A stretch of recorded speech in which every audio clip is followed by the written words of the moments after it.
Hello everyone, my self doctor Lakshmi Sharma. स्वागत है आप सभी का मेरे यूट्यूब चैनल में। दोस्तों, आज हम बात करेंगे होम्योपैथी की बहुत ही इफ़ेक्टिव पॉपुलर मेडिसिन जिसका नाम है आयोडम। इस होम्योपैथिक दवा के बारे में।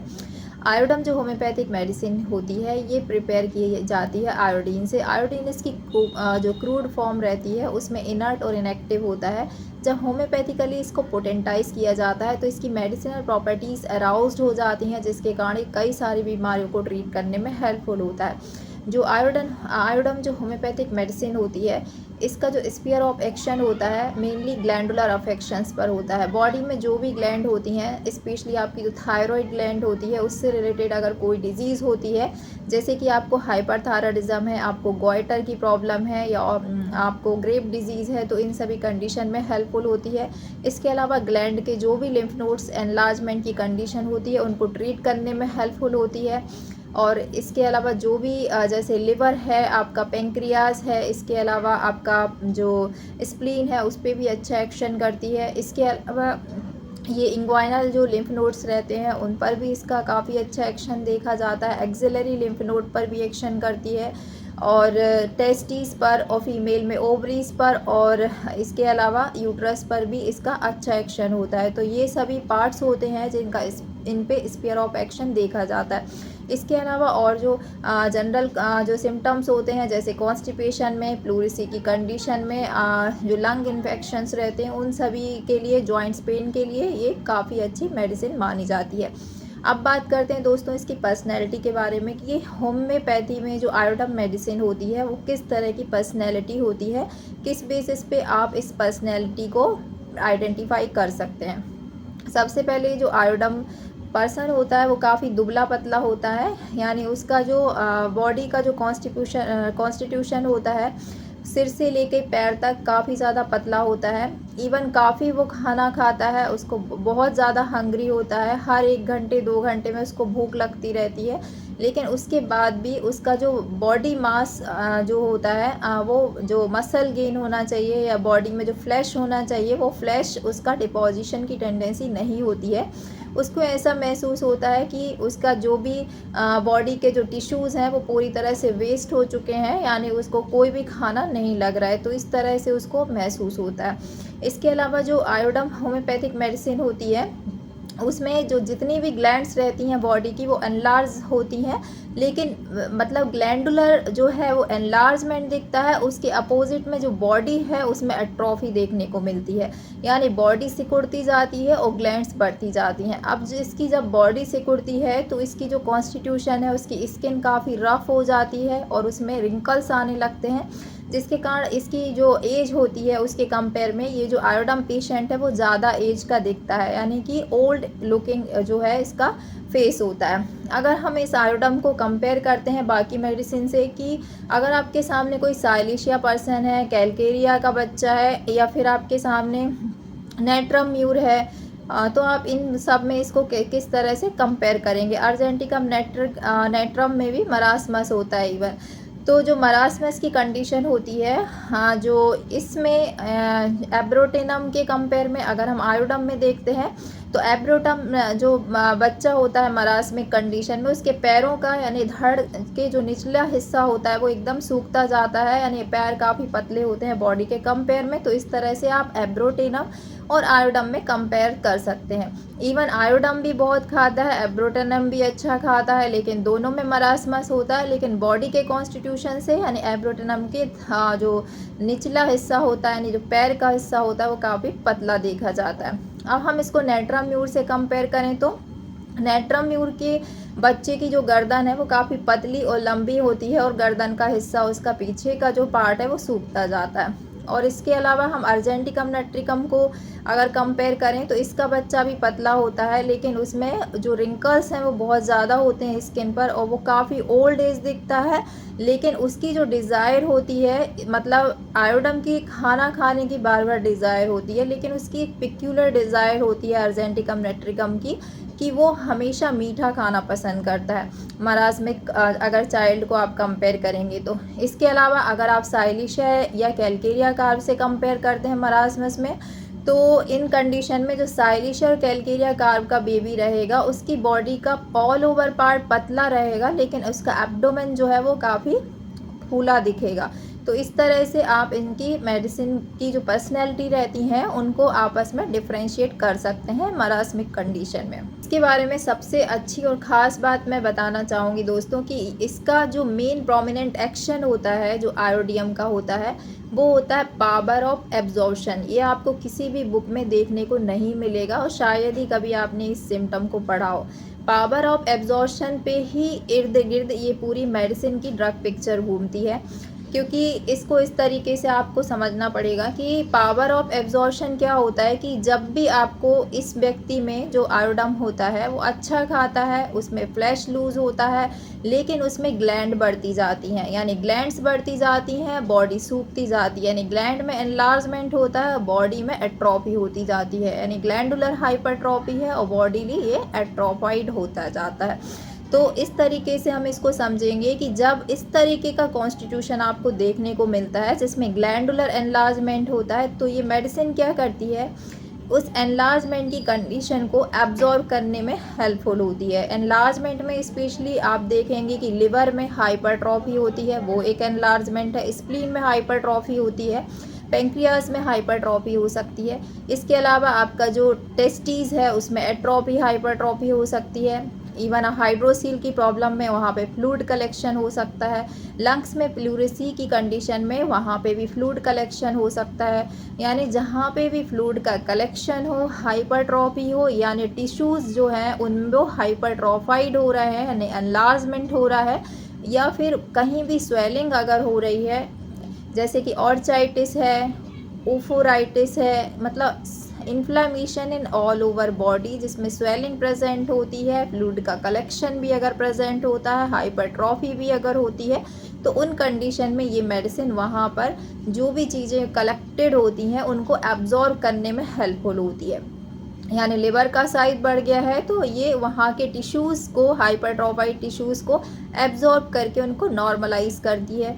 अगर कहीं भी प्लूरेसी या फ्लूइड कलेक्शन है तो उस फ्लूइड को एब्जॉर्ब करके, जैसे हाइड्रोसील के केस में जो आयोडियम जो होम्योपैथिक मेडिसिन है वो बहुत अच्छा रोल प्ले करती है।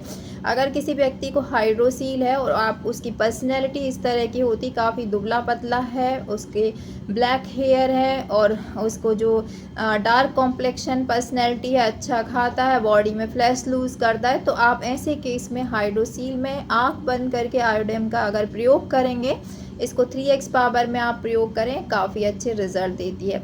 तो हाइड्रोसील को क्योर करने में आयोडियम यहाँ पर अच्छा रोल प्ले करती है। इसके अलावा दोस्तों, अब बात की हमने हाइपरट्रॉफी की, लेकिन जो आयोडियम होम्योपैथिक मेडिसिन है वो एट्रॉफी यानी कि ऑर्गन का सिकुड़ना, उस कंडीशन में भी बहुत अच्छा काम करती है। इसका एक पिक्युलर जो लक्षण होता है कि इसकी पूरी बॉडी की ग्लैंड्स बढ़ती हैं, लेकिन स्पेशली इसकी जो मेमोरी ग्लैंड है ना, चेस्ट का जो हिस्सा है वो सूखता जाता है, पतला होता जाता है। तो ये एट्रोफी होती है मेमोरी ग्लैंड की। और दूसरा, इसको जो टेस्टीज़ में भी मेल में अगर एट्रोफी पाई जाती है, या फिर ओवरी में फीमेल में एट्रोफी पाई जाती है, एट्रोफाइड यूट्रस अगर पाया जाता है, तो इस तरह से किसी भी ऑर्गन में अगर एट्रोफी होती है तो वहाँ पर भी ये जो मेडिसिन है उस ऑर्गन को नॉर्मलाइज करने में हेल्पफुल होती है। और एट्रोफी के केस में भी आप इस मेडिसिन का कम से कम पावर में प्रयोग कर सकते हैं, तो आपको काफ़ी अच्छे रिजल्ट मिलेंगे। मैडम, होम्योपैथिक के मेंटल सिम्टम के बारे में, किस तरह से इसके अंदर मेंटल सिम्टम्स पाए जाते हैं। सबसे पहला तो एंजाइटी बहुत ज़्यादा होती है, इसको एंजाइटी अबाउट प्रेजेंट रहता है। इसके अलावा इसमें रेस्टलेसनेस बहुत ज़्यादा होती है। रेस्टलेसनेस इसके मेंटल स्फीयर से ज़्यादा इसके फिज़िकल स्फीयर में देखी जाती है। इसके अलावा इसमें इम्पल्सिवनेस भी होती है। तो इसकी जो इम्पल्सिवनेस है वो इतनी ज़्यादा होती है इसको कि इसका कोई कॉज नहीं होता है। यानी इसमें impulsiveness, desire to kill himself and desire to kill others, खुद को मार देना चाहता है या किसी दूसरे को मार डालना चाहता है। और जब हम इसके पीछे इसका कारण पूछते हैं तो वो इम्पल्सिवनेस इसकी कॉजलेस होती है, बिना किसी रीज़न के इसको एंग्री हो जाता है, गुस्सा आ जाता है और इस तरह का एक्ट ये करना चाहता है। अगर हम इसको कंपेयर करते हैं आर्सेनिक एल्बम से, उसमें भी इम्पल्सिवनेस होती है, नक्स भूमिका में भी इम्पल्सिवनेस होती है, हिपर सेल्फ में भी इम्पल्सिवनेस पाई जाती है। और अगर हम हिपर सेल्फ से इसको कंपेयर करते हैं तो हिपर सेल्फ और जो आर्सेनिक पेशेंट होता है, आर्सेनिक पेशेंट की इम्पल्सिवनेस होती है कि उसको भी खुद को या दूसरे को मार डालने की इच्छा होती है, सुसाइडल टेंडेंसी होती है, उसमें होपलेसनेस बहुत ज़्यादा होती है और उसमें भी कोई कॉज नहीं होता कि किस कारण से वो ये एक्ट करना चाहता है। हिपर सेल्फ में अगर देखें तो हिपर सेल्फ में इसके बारे में बताया गया है कि कोई नाई है, अगर वो अपने सैलून में किसी की हजामत कर रहा है तो उस समय पे वो सोचता है कि उसको इतना ज़्यादा इम्पल्सिवनेस होती कि वो उसका गला काट देना चाहता है। तो इस तरह की इम्पल्सिवनेस सेल्फ हिपर सेल्फ में देखी जाती है और उससे भी जब पूछते हैं उसका कारण तो वो भी एक कॉजलेस होती। तो इस तरह जो कॉजलेस यानी बिना रीजंस के जो एंगर होता है और जिसमें सुसाइडल टेंडेंसी होती है, उनमें आप आर्सेनिक एल्बम को, हिपर सेल्फ को और आयोडम को जब साथ में रखते हैं तो आप देखेंगे कि आयोडम हॉट पेशेंट होता है और हिपर सेल्फ और आर्सेनिक एल्बम जो होते हैं वो चिली होते हैं। आर्सेनिक एल्बम का पेशेंट हो और हिपर सेल्फ का हो, उनको गर्मी पसंद होती है और आयोडम जो है उसको ठंडा पसंद होता है क्योंकि ये हॉट पेशेंट होता है। तो इस तरह से आप इसमें कंपेयर कर सकते हैं इसकी इम्पल्सिवनेस को। अगर मेल में जो टेस्टीज होते हैं उनका साइज़ अगर छोटा हो रहा है यानी एट्रोफाइड टेस्टीज हो रहे हैं तो उस कंडीशन में अच्छा काम करती है। इसके अलावा हाइड्रोसील को ये क्योर करती है जैसा कि मैंने पहले बताया। इसके अलावा भी इसका एक बहुत बड़ा एक्शन होता है, वो होता है प्रोस्टेट पर। जो ओल्ड एज पर्सन्स होते हैं जिनमें इनवॉलेंट्री यूरिनेशन की प्रॉब्लम होती है, बार बार उनको बाथरूम जाना पड़ता है, तो ऐसी कंडीशन में जब प्रोस्टेट में बिनाइन प्रोस्टेटिक हाइपरट्रॉफी हो जाती है यानी हाइपरट्रॉफाइड हो जाता है प्रोस्टेट ग्लैंड, जिसके कारण से इनवॉलेंट्री यूरिनेशन की प्रॉब्लम होती है, तो ऐसी कंडीशन को क्योर करने में भी ये मेडिसिन काफ़ी हेल्पफुल होती है। यानी प्रोस्टेट के केस में भी आप पर्सनैलिटी वाइज पेशेंट के कैरेक्टरिस्टिक सिम्टम को लेके प्रोस्टेट को इस मेडिसिन के थ्रू भी ट्रीट कर सकते हैं। अब बात करते हैं दोस्तों इसकी जो जनरल काफ़ी सारे लोग इसके बारे में जानना चाहते हैं कि ये वज़न बढ़ाने में किस तरह से हेल्पफुल होती है और इसे कैसे कैरेक्टरिस्टिक सिम्टम के आधार पर आपको लेना चाहिए। बहुत सारे लोग जो अपना वेट गेन करना चाहते हैं तो उनको आयोडम जो होम्योपैथिक मेडिसिन है वो 200 पावर में इस्तेमाल करना ज़्यादा अच्छा होता है। अगर आप की पर्सनैलिटी इस तरह की है कि आपको बहुत ज़्यादा भूख लगती है और आप बहुत ज़्यादा खाना खाते हैं, उसके बाद भी अगर आपकी बॉडी जो है वो आपका जो फ्लैश है वो बन नहीं पाता, यानी आपकी बॉडी से फ्लैश लूज़ होता जाता है और आप काफ़ी ज़्यादा एक्टिव रहते हैं, बहुत ज़्यादा फिज़िकल एक्टिविटी का वर्क करते हैं, तो उनके लिए मेडिसिन सूटेबल होती है। ये जो मेडिसिन होती है आयोडम, ये आपकी जो मेटाबॉलिक रेट होती है जो काफ़ी फास्ट होती है, उस मेटाबॉलिक रेट को रेगुलराइज करती है यानी मेटाबॉलिज्म को स्लो करती है, जिसके कारण आपको वेट गेन होने की टेंडेंसी इसके द्वारा बढ़ जाती है। तो ये मेडिसिन आपके जो फैट सेल्स रहती हैं उन पे अच्छा एक्शन करती है। और ये जनरली जिन लोगों को हाइपरथायराइडिज्म की प्रॉब्लम होती है, जिनमें काफ़ी ज़्यादा ट्रेमर्स आते हैं यानी हाथ पैर कँपाते हैं, पाल्पिटेशन यानी धड़कन बहुत ज़्यादा बढ़ जाती है थायराइड ग्लैंड के ओवर एक्टिव होने के कारण, तो ये मेडिसिन वहाँ पर भी बहुत अच्छा काम करती है। जब आपका वजन घट रहा हो, पाल्पिटेशन हो रहा हो, ट्रेमर्स आ रहे हैं, तो आप इस मेडिसिन का लोएस्ट पोटेंसी में प्रयोग करें। आप इसको 3x या 30 में प्रयोग कर सकते हैं, ये वहाँ पर बहुत अच्छे रिजल्ट देती है। इनके बिहेवियर के बारे में बात कर लेते हैं, इसके एग्रावेशन, एमोलरेशन यानी मोडलिटीज़ के बारे में जान लेते हैं। ये जो आयोडम पेशेंट है इसको मोशन या मूवमेंट करना काफ़ी ज़्यादा पसंद होता है। ये पूरा दिन या तो अपने आप को बिज़ी रखता है या मूवमेंट करता रहता है, किसी एक जगह पर ये बैठना पसंद नहीं करता। सिटिंग कंडीशन इसको एग्रावेट करती है और ये इसको खाना खाने से अच्छा लगता है, घूमने से अच्छा लगता है खुली हवा में, तो इसके एमोलरेशंस होते हैं। आयोडम जो पेशेंट होता है काफ़ी ज़्यादा इम्पेशेंस होता है, हरीड बरीड होता है, फटाफट अपना काम करना पसंद करता है और ज़रा सा भी अगर आप उसको टोकेंगे तो उसको बहुत ज़्यादा गुस्सा आता है, एंगर भी इसमें बहुत ज़्यादा होता है। मेंटल सिम्पटम देखें तो फॉरगेटफुल बहुत ज़्यादा होता है, जल्दी-जल्दी बातों को भूल जाता है और कोई भी मेंटल सिम्पटम लंबे समय तक परफ़ॉर्म नहीं कर पाता क्योंकि उसका कॉन्संट्रेट उस पे नहीं होता और दूसरा उसको एग्रावेशन होता है मेंटल वर्क करने पे। ये ज़्यादातर फिज़िकल वर्क करना पसंद करता है, खुद को बिज़ी रखना पसंद करता है। तो इस तरह से ये जो पेशेंट होता है उसकी पर्सनैलिटी होती है। और लुक वाइज़ अगर देखें तो इसका डार्क कॉम्प्लेक्शन होता है और ये इसके हेयर्स जो हैं काफ़ी ज़्यादा ब्लैक होते हैं और काफ़ी दुबला-पतला जो इसका कॉन्स्टिट्यूशन होता है, तो इस तरह से आप इसकी पर्सनैलिटी को आइडेंटिफ़ाई कर सकते हैं। इसकी जो भी ग्लैंड इन्वॉल्व होती हैं उन सभी ग्लैंड्स में इंड्यूरेशन हार्डनेस पाई जाती है, यानी जो ग्लैंड्स होती हैं वो छूने पे काफ़ी हार्ड दिखती हैं। इवन इसमें कोई भी हाइपरट्रॉफी होती है वो भी हार्डनेस में कन्वर्ट होती है। तो ऐसे हार्डनेस के केसेस जिनमें आपकी ग्लैंड बहुत हार्ड हो रही हो, इंड्यूरेटेड हो रही हो, उनमें स्वेलिंग पाई जा रही है या फ्लूइड एक्यूमुलेशन हो रहा है, तो ऐसे केस में आप आयोडम को लोएस्ट पावर में इस्तेमाल कर सकते हैं। ये काफ़ी अच्छे रिज़ल्ट देती है। जैसे जो ट्यूमर्स का केस है या फिर आपको कोई भी गठान का केस है जिसमें इंड्यूरेशन और हार्डनेस हो, पर्सन काफ़ी दुबला-पतला है, अच्छा खाने के बाद भी उसका वेट गेन नहीं होता, अगर इस तरह के कॉन्स्टिट्यूशन है और हाइपरट्रॉफी अगर पाई जा रही है तो आप आयोडीन के बारे में सोच सकते हैं। इसको लोएस्ट पावर में आप इस्तेमाल करें, काफ़ी अच्छे रिज़ल्ट मिलेंगे। इसके अलावा ये क्रूफ कफ में यानी जो डिप्थीरिया में जो मेम्ब्रेनस कंडीशन होती है उसमें भी बहुत अच्छा काम करती है। जब आपकी स्पॉन्जिया या फिर जो ब्रोमियम है या फिर आप एकोनाइट वगैरह मेडिसिन का यूज़ कर चुके हैं और यहाँ पर अगर आपको कहीं एक्शन देखने को नहीं मिल रहा तो आप आयोडम के बारे में सोच सकते हैं। ये लंग की सभी कंडीशंस के लिए, इवन प्लूरिसी के केस में, निमोनिया के केस में ये मेडिसिन काफ़ी अच्छा रोल प्ले करती है।